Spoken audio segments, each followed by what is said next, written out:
കുറി വരച്ചാലും കുരിശു വരച്ചാലും കുമ്പിട്ടു നിസ്കരിച്ചാലും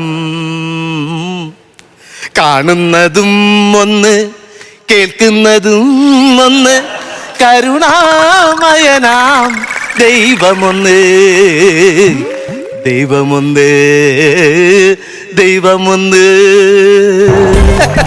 കുറി വരച്ചാലും കുരിശ് വരച്ചാലും കുമ്പിട്ട് നിസ്കരിച്ചാലും വേണ്ടില്ല ഓഫീസിൽ പോകാനുള്ള ബാഗും പൊതിയെല്ലാം ഞാൻ റെഡിയാക്കി വെച്ചിട്ടുണ്ട്. മര്യാദയ്ക്ക് ജോലിക്ക് ഇറങ്ങി പോകണം. എനിക്ക് പോകാൻ പറ്റത്തില്ല, എനിക്ക് കാണുകളുണ്ട്. ഞാൻ ലീവ് പറഞ്ഞിട്ട് സാറിനോട്. കള്ള ലീവ് പറഞ്ഞിട്ടില്ലേ പക്ഷേ നിങ്ങൾ ഈ വീട്ടിൽ കയറിയിരിക്കുന്നത്? എന്താ കള്ള ലീവ് പറഞ്ഞു? പോലീസാനായിട്ട് നാണമില്ലല്ലോ നിങ്ങൾക്ക് കള്ളം പറഞ്ഞ് ലീവ് എഴുതിയിരിക്കാൻ. ഞാൻ കേട്ടായിരുന്നു ഫോണിനകത്ത് എസ്ഐയോട് വിളിച്ച് പറയുന്നത് കേട്ടോ. എന്തോ മോന് സീറ്റ് മേടിക്കാൻ മദ്രാസിൽ പോയേക്ക് വന്ന് കോളേജിൽ ചേർക്കാൻ. അത്രയും പോകുന്നൊരു മോൻ ഞങ്ങൾക്കില്ല.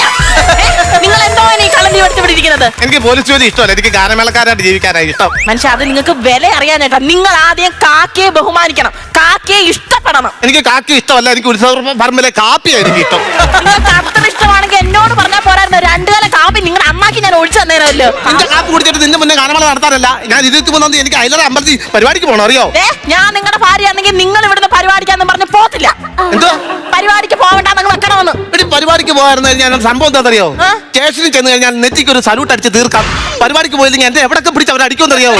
എനിക്ക് ചെന്നേ പറ്റത്തുള്ളൂ. അയ്യോ എന്ന് വെച്ച ഇതുവരെ ഇങ്ങർക്ക് കിട്ടിയിട്ടില്ല. ഈ കഴിഞ്ഞ ഓണത്തിന് കൊച്ചു പിള്ളേർ ക്ലബ്ബിൽ നടത്തുന്ന പരിപാടിക്ക് ഞാൻ പോയി നോക്കിയപ്പോ ഉച്ചയ്ക്ക് ഓണസദ്യ പോലും കഴിക്കാതെ ഇയാൾ പോയി ഇരക്കുവാ. മൈക്കൊന്ന് തരാവോ മക്കളെ, അങ്കിൾ ഒരു പാട്ട് പാടട്ടെ എന്ന്.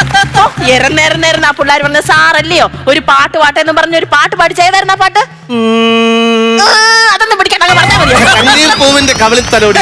3 ദിവസമായിരുന്നു കവിളി തലയോടിക്കൊണ്ട് ഇവിടെ ഇരുന്നത്. കൊച്ചു പിള്ളേർ വന്ന് നല്ല വേഷം നിങ്ങളുടെ കണ്ണം നോക്കി തന്നില്ലയോ? കൊച്ചു പിള്ളേർ അടിച്ചല്ല. ഞാൻ പാട്ട് പാടിയിട്ട് നിന്ന് കഴിഞ്ഞപ്പോ പിള്ളേർ വന്ന അങ്ങളെ അടിപൊളി പാട്ടായിരുന്നു, അടിപൊളി പാട്ടായിരുന്നു പിള്ളേർ തലോടി. അത് 2-3 പിള്ളേർ സ്പീഡിലൊന്നും തലോടി. അതിന് നീരായിരുന്നു, അല്ലാതെ എന്നെ ഒന്നും അടിച്ചിട്ടൊന്നുമില്ല. നിങ്ങളിങ്ങനെ വന്ന ഞാൻ ഒരു കാര്യം പറയാം. അതായത് ഈ സംഗീതം എന്ന് പറയുന്നത് കഴിവുള്ളവർക്ക് പറഞ്ഞിട്ടുള്ളത്. അതൊരു സിദ്ധിയാണ്, ദൈവാനുഗ്രഹമാണ്. അല്ലാതെ ഈ കരൊക്കെ കിടന്ന് വെപ്രാളം പിടിച്ച് പാടുന്ന അല്ല സംഗീതം.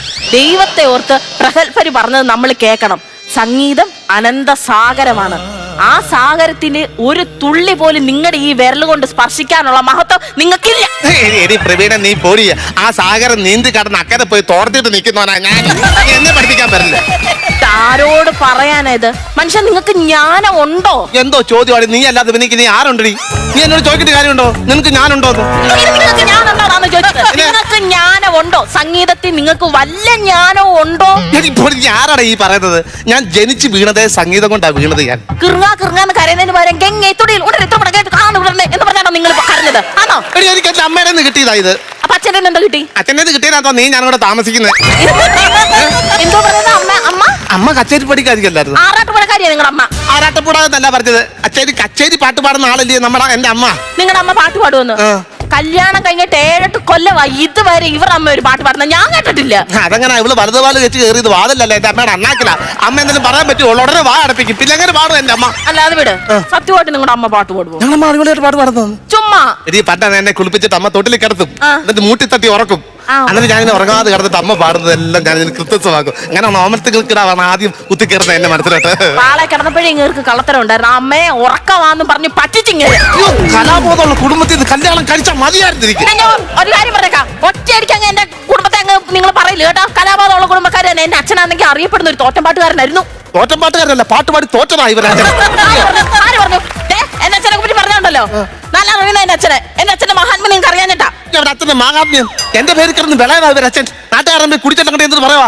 എന്റെ വരുമ്പോ പോലീസല്ല, നീയൊക്കെ എന്നെ ചെയ്ത് പറഞ്ഞ് ചീത്ത വിളിക്കുക. എസ്ഐയുടെ കാലെ കടന്ന് ഒരു ദിവസം മൊത്തം കിടന്നിട്ടാ നിങ്ങൾ അച്ഛനെ പുറത്തിറക്കിയത്.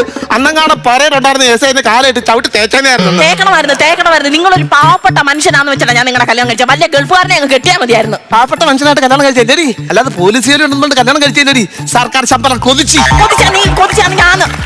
ഗവൺമെന്റ് ജോലിക്കാരെ എനിക്ക് ഇഷ്ടമായിരുന്നു എന്ന് പറഞ്ഞ് നിങ്ങളുടെ ഈ ഹെൽപ്പ് ഈ വീട്ടിൽ നിന്ന് സമ്മതിക്കത്തില്ല. മര്യാദക്ക് ജോലിക്ക് ഇറങ്ങി പോകണമെന്ന് പറഞ്ഞാൽ ഉറങ്ങിപ്പോക്കോളാം. പോത്തില്ല. ഇവിടെ ഒരു ചെറുക്കനെ ഞാൻ ഗാനമേളയ്ക്ക് വിളിച്ചിട്ടുണ്ട് പ്രാക്ടീസ് ചെയ്യാൻ വേണ്ടി. ആ ചെറുക്കൻ ട്രബി കിടന്ന് കുന്തിരിപ്പ് കാണിക്കാൻ അറിയാതെ സ്വന്തം ഭാര്യ നോക്കത്തില്ല. കള്ളക്കേസ് കുടിക്കാൻ അകത്തിരിക്കാൻ എന്നെ കള്ളക്കേസ് കുടിക്കാൻ അകത്തിട്ട് നിങ്ങൾ രാത്രി 3 നേരം വെച്ച് പുഴുങ്ങി തിന്നോ? നിങ്ങൾക്ക് ഈ ജോലി കിട്ടിയത് എങ്ങനെ? നിങ്ങൾക്ക് വേറെ വല്ലവർക്കും ജോലി കിട്ടിയാൽ മതിയായിരുന്നു. ജോലി രാജിവെക്കാൻ പോവാ. ജോലി രാജിവെച്ച തെക്കേപ്പുറത്ത് ഞാനൊരു തെങ്ങ് വെക്കും. ആ നല്ല നമുക്ക് തേങ്ങ വിറ്റ് ജീവിക്കാമല്ലോ. നിങ്ങളെ ഞാൻ കൊല്ലും, നിങ്ങളുടെ ഓർമ്മയ്ക്ക് ഒരു തെങ്ങ് വെക്കുന്ന ഞാൻ പറഞ്ഞത്.